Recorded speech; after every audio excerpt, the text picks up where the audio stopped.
Hello everybody and welcome to my channel. That thumbnail, that was actually impossible, and they're all everywhere. The books are all everywhere. I'm sweating after picking all those up. I read quite a few books in November, so we are going to go over my November wrap up. The level of static in this house is outrageous right now.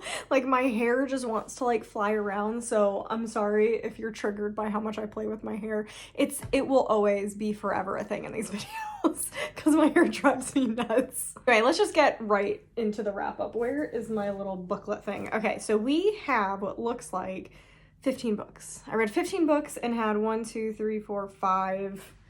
I think there's more than that. I did not write all of these down. I think there's at least 5 DNFs, but I think I have more. Why didn't I write these down? I have more like 7 DNFs, so I don't exactly know. We're gonna go through them. But I definitely didn't write all of them down here because I'm looking at them in this pile and something is different. Something in there is different than in here. So let's go through the DNFs first. So first up are the ones that I don't have physically, and the first one that I DNF'd and that I was pretty upset about, but it did make sense, is the second book in the Davenport series, More Than This. Davenport's was a huge surprise last year. I really, really enjoyed it. It was a cute historical romance kind of thing, and the romances were so interesting, and the way that the author ended the first book was so good because the book felt very insta-love, but then the end of the book happened and it was like, oh, this actually works. This actually works really, really well. So I was super, super, super excited to get to the second book and pick up where the first book ended. Unfortunately, the second book, I think I read about 100 pages. The second book just didn't continue in the direction that I wanted it to continue. It definitely turned more historical fiction. You guys know I'm not a big fan of historical fiction. I just got really, really bored with the storyline and I wasn't sure where they were going with it. And the interest that was drummed up at the end of the first book just didn't continue into the second book. The next one that I DNF that I do not have physically is The Dead Cattail Assassins. And I was actually trying to read this one for my scrapped Goodreads video. There's gonna be a lot of books in here from that scrapped video that we'll talk about. I did talk about them in my Goodreads reaction, which is going out this morning, actually, the morning that I'm filming this. And this one just didn't work for me writing style wise or the fantasy system. I did not like the fantasy world. It was very confusing, and just the way that the writing was done, it was just kind of hard to follow along what was going on. And this one is following our main character, who is a literal dead assassin, and she works for this like guild or something like that. I couldn't exactly tell you, but she's given a mission and that mission goes awry, and it just, again, I just really didn't like the fantasy system in this or just how it was written. Okay, moving on to things that I physically DNF'd. I'm like, things I did for videos. I think, okay, everything in here, okay, I can do this by video. This one is a separate one. I'm really sad about this. So this is my copy of The Forgotten Witch by Unplugged book box. It's so pretty. Unfortunately, this was very... I am very hit or miss with cozy fantasy. That's just what it is. This is very, very slow cozy fantasy. So if you like cozy fantasy, I would give this a shot. It was too slow for me. There was not enough happening. If you just want like fall vibes and witchy vibes and you're cool with there not really being a plot, then you should give this one a try. This one is following our God, I DNF this, like, this was the first thing that I read in November, and I read like 200 pages. That's what makes it worse, is that I read 200 pages because I was interested in most of it, but I couldn't continue because it just wasn't doing anything for me. Following our main character, who I'm trying to make sure I got this one right because there's 2 books that I read that were very similar, but I believe this one is following our main character who purchases a house in like Scotland, I think, and it's like the spur of the moment purchase, and then she goes there and she's like, okay, I'll just flip it and make a sale on it or whatever, and obviously it goes from there, and there's witch related things, and it's almost like it almost reads like a historical fiction without being historical fiction, if that makes sense. So I think plenty of people like this. It just didn't do enough for me. It was too cozy for me. Next 2 that I DNF'd were for the scrapped Goodreads video. I tried to read The Wedding People. I can see why people love this book. I really can. I am not a fiction literature reader, so I'm not surprised this didn't work for me. but I can see why a lot of people like this one. This was just too depressing. It really was. Like, I knew what it was going into it, but I thought it was gonna take the story in a lighthearted manner, and based off of how people talked about this, it felt like it was gonna be a lighthearted manner. No, this is very dark. Like, this is very, very dark. It's following our main character whose life, she thinks her life has basically fallen apart because her husband left her, and she is contemplating unaliving herself, like, a lot of the book. So I got to like 100 pages and it was still just so depressing. Like, it was so depressing. It was probably like the first like 100 pages were her depressed that her husband left her. And it was like, I don't want to read about this. And I'm sure it gets more uplifting and better by the end. That's kind of like the point, is her finding her space now that she feels lost. I just didn't want to get to that part though. Like, I just couldn't get to that part. So I can see why people love this. This was definitely not for me. And then I tried to read The Honey Witch for the fantasy, was it fantasy or romantasy category? I don't remember. One of those two categories I tried to read this. I really thought this was gonna be a winner for me, but I ended up DNFing it pretty much for the same reasons as The Forgotten Witch. It was just the coziest of cozy fantasy where nothing was happening, but this one had the added factor of some of the magic systems just don't really make sense. Like, I would prefer finishing The Forgotten Witch over reading this one because I really didn't get the magic system. I only think I made it 70 pages into this one, and I'm sad. This book is so pretty. It's so pretty. I'm very upset about this one. But yeah, it's following our main character who, and this feels a little bit historical fiction as well. Following our main character who finds out that she is from a line of witches and that she needs to become who she was always meant to be to protect this like homestead or something like that. It's fine. There's supposed to be a sapphic romance in this. To the point that I read, there was no hint of that yet. So that was also a little frustrating, like 100 pages in and there's nothing like that going on, and I think it's only 300 pages. So that made me a little sus for it going to eventually feel insta-lovey once the romantic interest was actually introduced. Didn't love that either. So again, would try this if you're super into slow-paced cozy fantasy. Next up, we have two that I DNF'd in the first Illumicrate Part 1, Volume 1, whatever, Purge video. And the first one was Little Thieves. Really sad about this one. I'm really, really sad about this one, but the writing style did not work. It was a very fairy tale-esque, detached type of writing style. The only time I like that writing style is in a novella, 200 pages or shorter. This is not that. This is not that. This is following our main character who basically was abandoned by her family as a child and given to, I think it's Death and Fortune, and they raise her to be who she is, but she doesn't want to be under their thumb anymore. So it's kind of her story and her trying to get out of a mess that she got in without giving herself over to fortune or death. And it sounds really, really cool, but I do not like detached writing styles. I have to be like, I want to be like a sucker fish onto the main character. I want to feel what the main character feels, and this just wasn't that type of story. And one of my DNF things that I've actually been doing lately, which has really helped me just be like, oh yeah, this needs to be a DNF, is if it has a series, if it's gonna be a series, it's me thinking, okay, yeah, maybe I'll get through this book, but do I want to continue reading this type of style or this story? And that's what got me with this one, is I was like, I could finish this. I read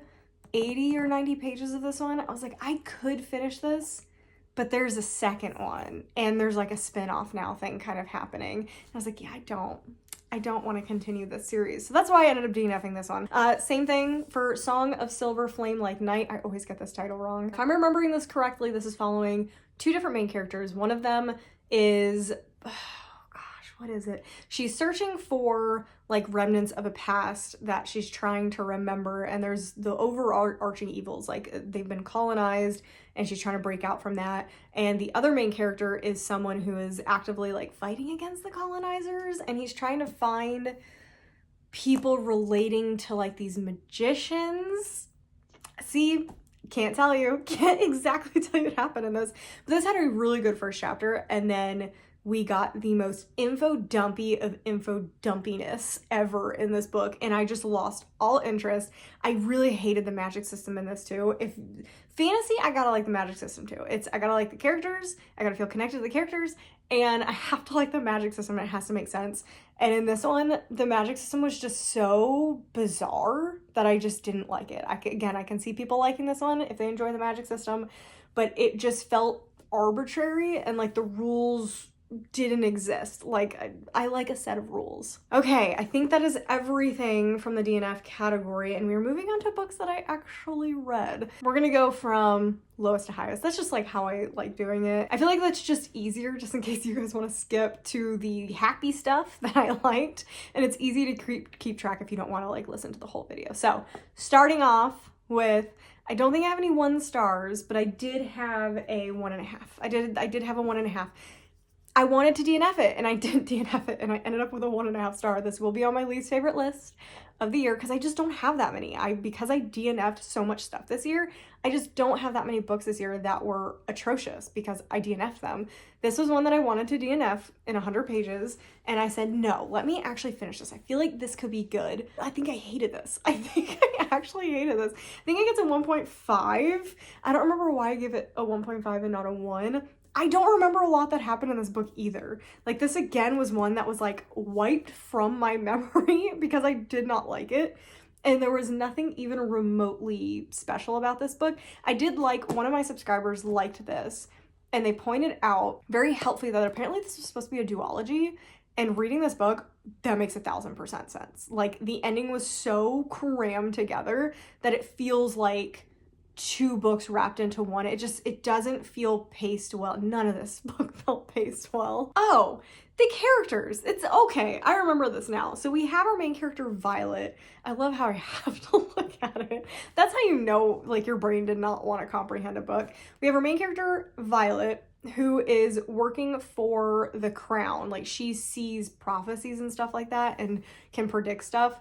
And she is working closely with the Prince Cyrus, and they hate each other. I mean, legitimately hate each other, which is like, ooh, real enemies to lovers. No, they hate each other the whole book. That's what killed me. So she has made, like, she needs to like make this false prophecy of him getting married because there was an original prophecy that Prince Cyrus needed to get married to save the kingdom or something like that. So she's working with the old king to try and prompt him to get married, but he's obviously resistant. And then there is another like overarching prophecy, and she keeps seeing things about death and destruction and all this stuff. So they're trying to avoid that happening. They literally hate each other. Like, I think that is my biggest gripe, is this is basically supposed to be romantic fantasy, and they despise each other. This is basically the whole book, is how Cardan and Jude felt about each other at the beginning of The Cruel Prince, is the whole book. Like, there's no growth, there's no feelings change, there's nothing. Like, they just start sleeping together, and then they like say they love each other, and I'm just like, no, you don't. You really don't. You don't. I do not recommend anybody read this book if you want an actual romance. If you want 2 characters who despise each other who start sleeping together, go ahead and read this. But it just doesn't have a satisfying end either. And yeah, this was, it had moments. I think I give it a 1.5 because there were moments that I was like actually interested in this book. But other than those couple of moments, the rest of the book stunk. It really did just stink. Oh, my other one. Okay, so I read a novella, or really just a short story. I think it was like 70 pages or something like that. Frida McFadden released The Housemaid's Wedding, and I knew that was not going to be good. So this is, if you've read the Housemaid series, you know that book 2 and book 3 happened like 20 years apart. Like, there's a significant time jump. It's probably more like 10. So she decided to write a short story to like bridge the gap between the 2 stories, and she wanted to show our main character's wedding, and it was awful. It was so bad. She tried to like add this like twist in and try to give us something, but it was It was such a waste of time. Like, there was no reason to have that. It didn't add anything to the story. It was very obvious what was going on, and it was just kind of lame. Like, it was really just kind of lame, and it was a 2-star. There's nothing else to say about it because it's so short. If I said anything, it would give it away, but it's literally, we're following the same character, and it's her wedding day. That's it. That's it. And there's like something sinister going on in the background. So that is the whole thing. I would skip. I would skip. I would read like a synopsis if you really want to know what happened, but I would not waste my time reading it, especially if you have to buy it. If you have Kindle Unlimited, okay, but if you have to buy it, don't do that. Don't do it. It's not worth it. And that's someone who loved the Housemaid series saying that. That is everything that is like low stars. Everything from this point on is 3 stars or higher, and we're going to be starting with Rest Stop. I finally read a Nat Cassidy, and I have to say, it was great. I actually really, really enjoyed the writing style. It wasn't exactly what I love in horror, but I was wildly entertained. It was what it was. Like, there's nothing deep about it. There's nothing, like, it was a weird story. It was weird, highly entertaining. I was never bored. Am I gonna like really remember it later on? I probably will remember it, but it's not something I'll go like, oh my gosh, like you have to read it. No, it was a good filler for when I needed like a palate cleanse from all the fantasy that I was reading. So we're following our main character who stops at a rest stop on the way to visit his mom, I think, who is sick. And weird stuff happens at the rest stop. It is very gory. There are some animal deaths.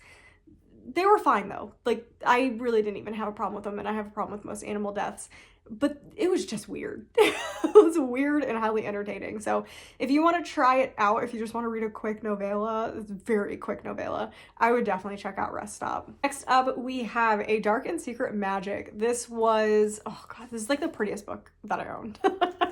This was also an Unplugged book box. I wanted to read both of my like fall Unplugged book boxes in fall, so I read these towards the beginning of November, and this one definitely worked for me better. Again, this is still a very cozy story. We're following our main character who is part of a witch coven, and they like siphon their magic, and they have specific jobs that they do, and she's going to become a hedge witch, which is like a really, really big deal. And she ends up meeting, well, re-meeting, it's almost like a second chance romance, re-meeting this character from one of the rival covens that her coven thinks is evil, and there's some big bad evil thing going on in the background that they're both trying to work against.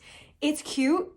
I liked it. This is definitely more my style of cozy fantasy because there is something going on. There's like a goal we're working towards that you can like feel the entire story, but it was still slower than I appreciate. Like, it was still too slow, and I didn't feel like super connected to the characters, which is definitely what held this back. Because this and The Spell Shop are very similar in vibes, but I loved the characters in the Spell Shop way more than the characters in this. But I liked this better than Legends and Lattes. I think I gave Legends and Lattes a 3 stars as well. I pretty much, the way that I felt about Legends and Lattes is pretty much exactly how I felt about this, where it's just not enough is going on, and I didn't feel like a super connection to the characters. I would recommend this one for a fall read.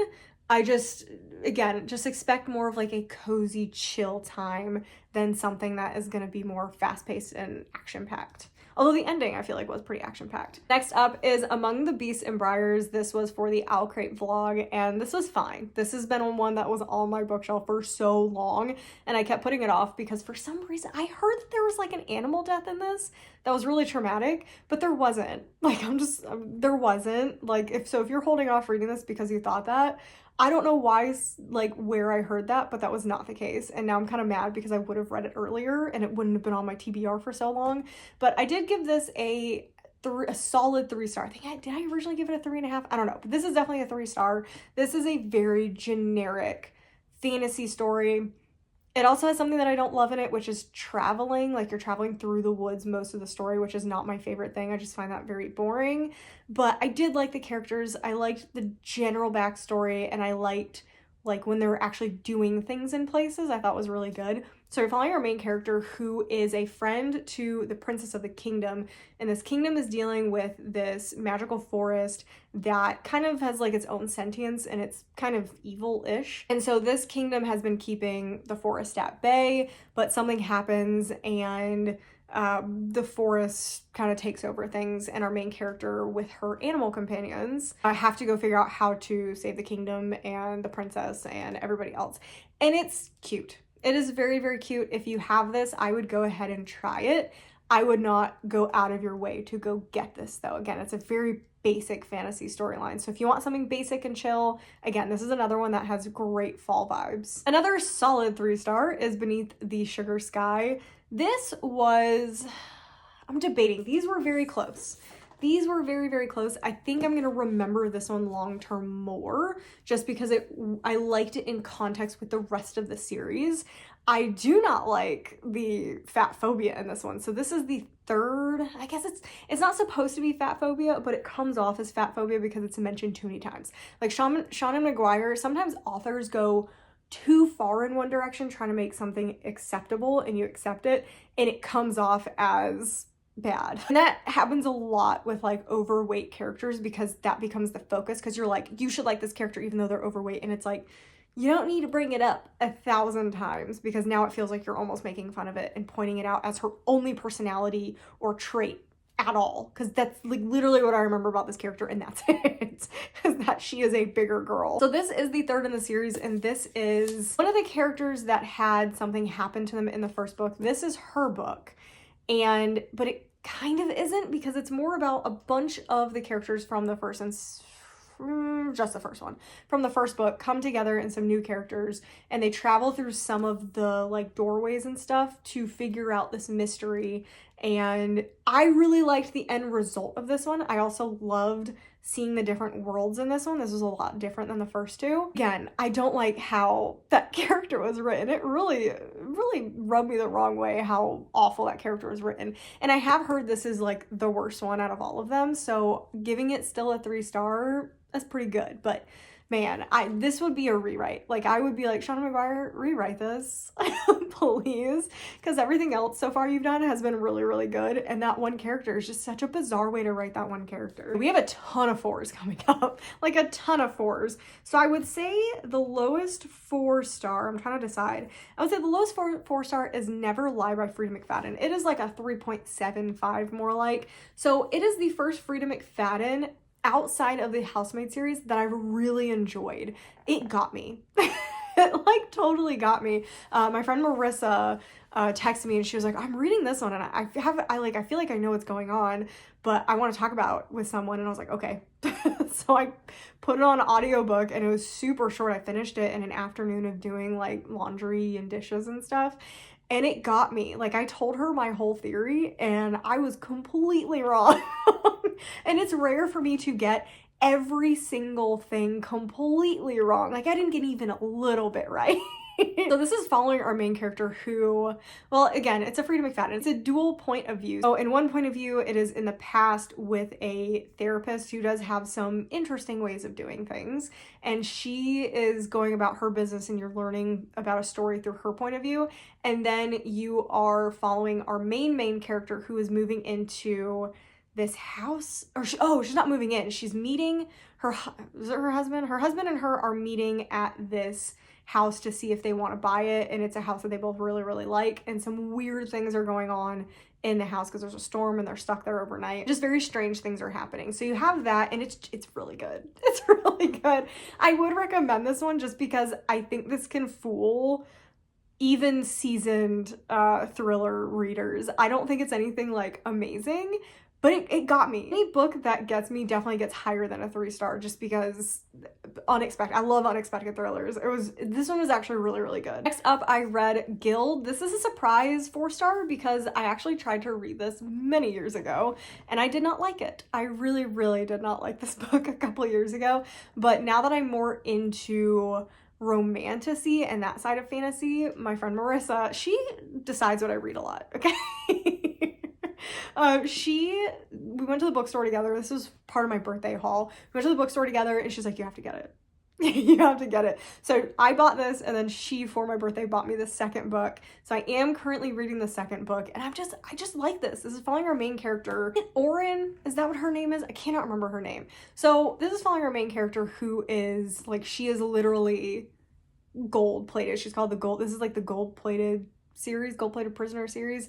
and she is a prisoner basically of King Midas, and he is gross. This first book has like every trigger warning known to man, which is what my friend said. My friend, basically how she described this is the first book is like for almost like a shock and awe effect, like, hey, let's get in this story, and it's like the nitty and gritty of what's going on, sets up her backstory, and then at the end of this book is where the story really starts, and that's really what it feels like. It feels like this much of the book is backstory for our main character, where stuff is important, but it's not like the meat of the story. And then starting back here, it's like, oh, this is like getting good. So I like the writing style of this. It's just very bingeable. It's not like Pulitzer Prize writing or whatever, which I don't like, by the way. I've tried some Pulitzer Prize books and writers.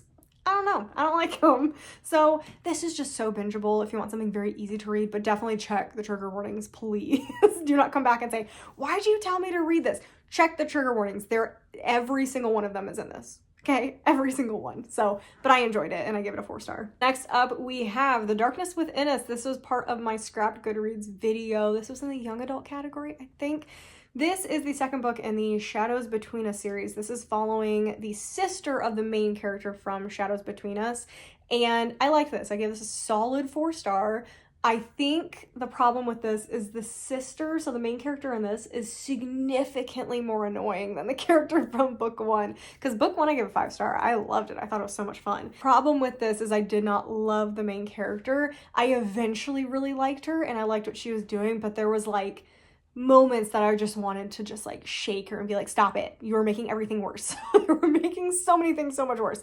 And like I said, solid 4-star. Yeah, following the main character, who is her Camilla? Is that what her name is? Chrysantha. And I also didn't like that either. I didn't like that name either. Chrysantha is the main character, and it basically opens up with her inheriting this giant estate because she is a widow, and this long lost son or grandson or whatever comes out of nowhere and says that now he owns the estate. So she basically tries to plot to get rid of him so she can keep the estate for herself because she doesn't want to deal with men, which I did love that. So I would recommend this if you enjoyed The Shadows Between Us, but it's just a fun one. I don't expect anything like amazing from this. Next one up is I read for the scrap Goodreads video is Listen for the Lie. I listened to this on audiobook. I ended up voting for this in the mystery thriller category. Again, this is a solid 4 to almost a 4.25 because I really, really liked this one. I didn't get everything, but I definitely got the main thing. Like I clocked who the bad person was probably within the first 50 pages. It was very obvious. It was one of those. I was like, oh, it's this person. This person did the thing. But I still really enjoyed it and how it was laid out. I do think, it would have gotten a 5 because again, I don't have to be surprised to really love a thriller. I just have to love the story and how we get there. My problem is, so the main character, basically her friend or whatever, or someone that she knew, I think it was friend, died when they were younger, and a lot of people suspect that she was the one who killed her. So in her small town, she is like known as a killer, but she has to come back to the small town for some reason. I don't remember what the reason is, but there's like a lot of backstory, and I love the small town thing, and I love the grandma. There was a lot of humor in this that I wasn't expecting. And the cool thing is there's a podcast aspect. You're always going to get me with a podcast. I love podcasts and books, especially with the audiobook. I think they underutilized the podcast in this. I think they could have done more with the podcast. And I also didn't like that there was a romantic relationship in this that was focused on too much. I think that whole romantic relationship could have been cut out and it would have been a better book and potentially a 5-star. It just felt so unnecessary to throw that in there. And it kind of just like undermined part of the book. So I really, really liked it. I liked how it ended. I enjoyed how we got to that ending. It was an obvious ending, but overall, I just like the storytelling. Next up, we have the second book in the Luminary series. This is The Hunting Moon. I ended up getting my hands on a Lumicrate copy, which I'm so happy about. I found it on, pretty much you can't buy this separately on Mercari.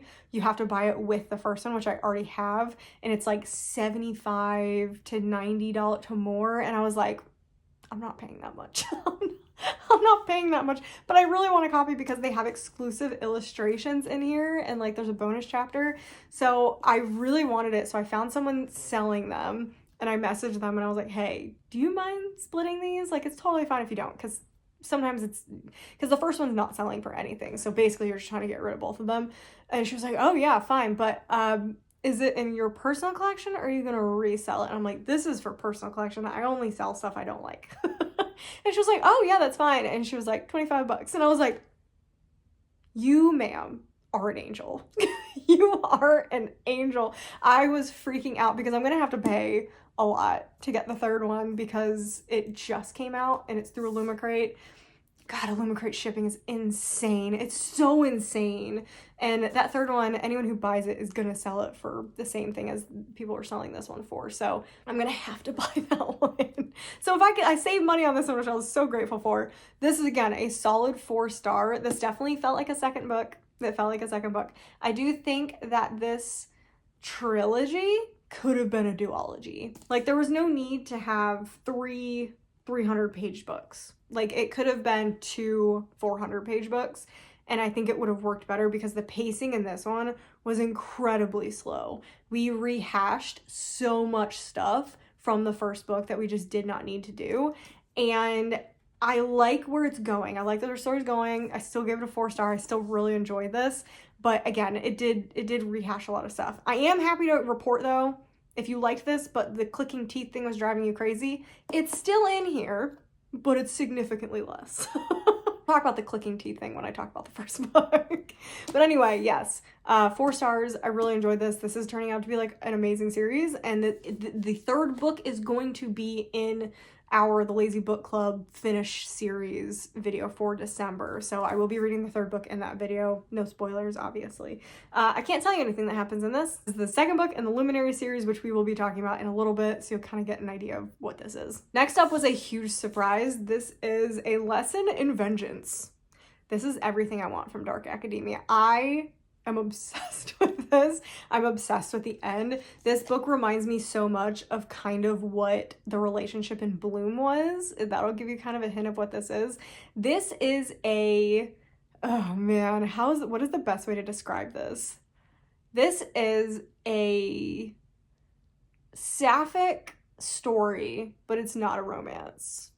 It is not a romance. I loved this. This is like toxic relationships and Dark Academia vibes. Basically, our main character is going to this super exclusive school, and her girlfriend died. And so she took a year off school, and now she's back, and everything's just kind of weird for her, and she has to find a new group of friends, and there's some weird, strange occurrences going on campus. It's so good. It's so, so good. And this is like the mysterious death of the girlfriend is still a question in everyone's mind, and people kind of suspect her that she potentially did it. It's so good. It's so good. The thing is, I would not recommend this to anybody. Like, this is such a niche book. You have to really like everything that's in here. And I did. I loved everything that was in here. So I think I gave this like a 4.25. I would definitely go with like a 4.25. Moving on to the top 3 books this month. All of them came from the Illumicrate video, which I was not expecting. So if you haven't watched that, I would watch that first and then come back and watch this. But I read The Jasad Heir. This gets a 4.5. I told you guys, if you guys watched that, you know I started at a 4 and then I moved it up to a 4.25 and now it's at a 4.5. This book is just like so good. I love the romance in this. The only thing that let this book down was the ending. The ending just wasn't as amazing as I was hoping, and it went a route that I don't love, but will probably make a really good second book. So I am dying to get the second book, but this is following our main character, who is the Jasad Heir, and she is in hiding because her people are persecuted and killed for who they are, and she runs into the person who hunts Jasadi people down, and it's so good. This is true enemies to lovers, and it's so good. It's so good. There's like forbidden things happening, and all the tropes that I love. All the tropes that I love. And I think it's so well written and so well paced. I could not put this book down. I finished it so fast. I would highly recommend this. I don't think it's romantasy. This was in the romantasy category. This has such a good fantasy system that I think it's fantasy first, romance second. The romance is very heavy, but I think this is a fantasy with a really good romance in it. Next up, we had Gallant. This is a 5-star book. I loved this. I think I like V.E. Schwab's writing where she's going more of an emotional route, where it's almost like just this like, oh, it's just like this emotional unburdening, which is how I felt reading The Invisible Life of Addie LaRue, which is one of my favorite books ever. This is not going to be a favorite book ever, but there is a section of this book that may be my favorite section I've ever read in a book ever. I have not cried this much reading a book in a very long time, like a very, very long time. Ooh, just that one chapter will live with me for forever. This is such a weird mix of a book, and I can see why people don't like this, because this is middle grade, young adult, and adult all wrapped up in one book. Like, the concepts are adult, the characters are middle grade, and the writing is young adult. It's just a lot going on in this book all at once. But it is following our main character, who is an orphan, but ends up finding out that she's got family, and she goes to this house, Gallant, and just weird things happen from there. I don't want to say anything else, but she's got like some abilities. I feel like that's the wrong word for it, but yeah, let me not say anything else. I just really, really enjoyed this. It is an emotional gut punch in the best of ways, and I just loved the story of this one. And my favorite book of the month, again, from the Illumicrate, this is a 5-star, and it is The Luminaries, the book you guys all said I wasn't gonna like. Although in my video, there are a lot more people saying they enjoyed this, so I was like, oh, cool. I'm not entirely alone. I loved this. This was the nostalgia wrapped in more nostalgia and punches you in the face with nostalgia. I felt like I was reading this back when I was reading Twilight, and it was such a good time. Like, this just made me want to read more and more, because it just felt like kind of like a teenager again. It was very strange. I loved this. I love this. I love the monster hunting aspect. I love the magic in this. I love the mystery in this. There's so many cool things in this. We're following our main character, Winnie. Her name kills me. Winnie Wednesday. Such a bad name. Winnie Wednesday is part of a group of people called the Luminaries, and they are like the protectors of the world from these like spirit monsters that settle in different areas, and they release nightmares. And so they have to fight the nightmares, and they keep catalogs of nightmares because the nightmares can kill people. So they're trying to protect the town, themselves, the world, etc. from these nightmares. And Winnie, unfortunately, her whole family has been outcast from the Luminaries, and she is not accepting of that because she has always wanted to be a luminary. So the whole thing is her trying to become a luminary. There's trials in this book, and there's monster hunting, and then there is the best pining romance that just feels so 2007, so 2008. I loved it. So if you are in the mood for something very fall feeling, winter feeling, and nostalgic for the olden days of books, I would definitely check this out. I had such a good time with this. The clicking teeth thing though, oh my gosh, I almost took off a full star because I don't know how it got past editing. Anytime Winnie was nervous, she would click her teeth, and it was like once every 2 pages. It drove me nuts. It drove me nuts, but I was able to kind of like block it out so that I could enjoy the book.